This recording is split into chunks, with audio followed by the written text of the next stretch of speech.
Dude, I was not right now expecting to make a video now because of what Qwel posted today, and I'm so happy that this is actually happening now because I've been waiting for it, and so many other content creators have as well, so yeah, let's talk about this. Qwel made a new video about like a new channel log devlog that was about 4 minutes. It looks like a short, but it's a video she posted today. And there's a lot of information to talk about, so let's just get right into it. The first thing is that there's a quote-unquote mechanic, I'm going to say, because apparently she's been lying. I say supposedly because some people believe she's lying. This is literally just not even my opinion. This is what other people think. I've heard a few people say this, so this is not my opinion.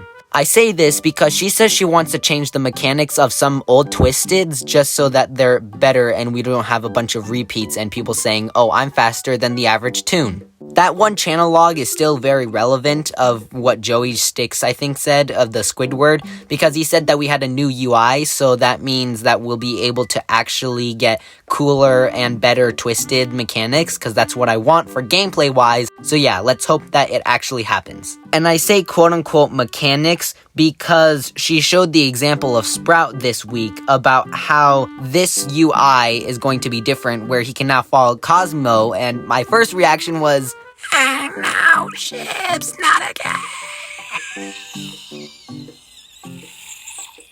But also that Sprout can now interact with Sprout posters if they are there, so that will be pretty cool. But again, I say quote-unquote mechanics because this is just entire lore-based and how the Twisted personality is and not actually the gameplay. So it's kind of weird how she said it was the gameplay, but it also wasn't, but yeah. And finally, by this year, she finally announced that we are finally getting out of alpha. I've been waiting so long that we'll finally have out of alpha and we'll be in 1.0 version. So yeah, that'll be really good. The next thing is that this is going to happen all the time. It's just very once in a while, but it's going to be reoccurring when all of them have it, but it's called Toon of the Week. Sprout was the main idea and example, so that's why we also had the Sprout thing, but it shows this. On the left, it shows that we have Sprout Edition, and then we can pay 50 Robux to get more skins, like cooler skins, oh no. And then we can do quests, and they're RNG based, I think. But yeah, if you do quests, then you get prizes, and if you do all three, you get like basically golden Sprout skin. So it's like the event ones, but for weekly ones and normal Toons.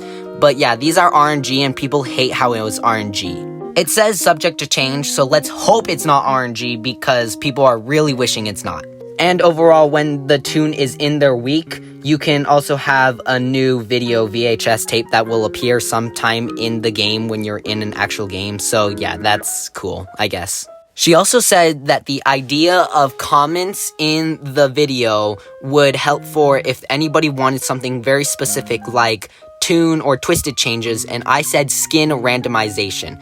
I made a short about this, and it's that I don't even have many skins, and there's already over 200 skins, but I can't decide what skin I already have for most of the users. Like, I have like 5 V skins or Roger skins. It's way too much for me, and I just want it to be randomized for me by the game every single time I go into a new match of a game. That's what I want, because I know people are going to start experiencing that when we get a lot more skins than what we have right now. I mean, the Robux skin is already another step of we're going to get double of what we already have. So that's going to be a lot, isn't it? And then she said some smaller things, but I'm going to take these things as the bigger part and just make sure that it's actually important, because I think these are actually some of the more important ones. The first thing is Vmail, which is where you can start seeing new devlogs, channel logs, or updates on the game by getting emails on it. So that'll be pretty cool, I guess, and might be rid of the board when we have that right now. So that's going to be kind of weird. But you can also send iCore, probably event currency when it comes, game passes to friends. And yeah, overall, that's going to be pretty crazy, because if that's the case, I'm probably just going to be mean, send all the iCore that my brother has, because he doesn't play the game anymore, and then just send it to myself, because I need this. Then this is probably the biggest thing that also I'm kind of questioning, is a new machine. Oh my goodness, we're finally getting a new machine. It's nothing too big though. It's the normal, like, rectangular skill check that we've always had since the beginning of the game. But it's a double machine, so that means 2 people can be on it, which is good. But this also raised one question for me. How is V-Mode going to work? Because if both have V-Mode and both go on at the same time, whose V-Mode is going to activate? Are both going to activate and it's going to be a waste of a V-Mode? I'm not 100% sure about that, but when the machine comes out, then I'll probably test it with my brother's account to see what happens. And then that Barnaby swimming game that we saw with this short, it's not that big of a deal, but it's still kind of funny that if you go into the main Dandy's World lobby, you can play that game, and it's just Flappy Bird.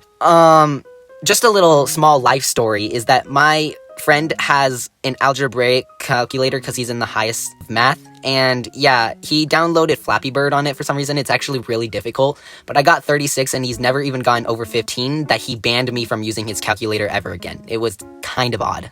But yeah, this is what Barnaby is. It's just try to get your highest score. Something tells me that people are going to get at least like over a score of 1,000 because that's what people like to do. Like the highest floor in personal world record is like 600, I thought. I don't know. And then Qwel said maybe 6 or 7. I don't talk about it. You get in trouble if you say it in my school. This is where the video is ending.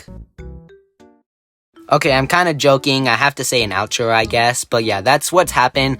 So a lot has been happening, and I'm really happy of that. So yeah. And yeah, thank you for watching. Let's hope that everything goes better by the time it's school time and I get unbanned from that freaking calculator. It's not that big of a deal, bro, but whatever.